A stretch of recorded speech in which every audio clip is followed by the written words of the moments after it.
बाटे मोर घर का चाबी, लेके যাবি कौन हमारे। গ্রীষ্মকালে ভাবি গরম কবে কমবে। বর্ষাকালে যতই খিচুড়ি ইলিশে মন মজে যাক, কিন্তু বাইরে বেরোনো মোটেই সুবিধাজনক নয়। আর শীতকালে রে কেঁপেই অস্থির। জীবনে যা চাই তা যেন কখনোই পাই না, কিন্তু তবুও জীবনকে তো এগিয়ে নিয়ে যেতেই হবে। গোলকধাঁধার সমাধান খুঁজে নেব আমরাই। গোলকধাঁধা থেকে বেরোনোর দিশা রেখে গেলাম। ইলিশ বললেই এর কথা মনে পড়ে।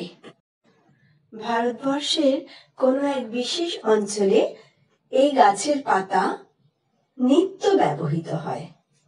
বলতো এটা কোন গাছের বীজ? এই গাছের ফুল, পাতা, ফল সব খাওয়া যায়।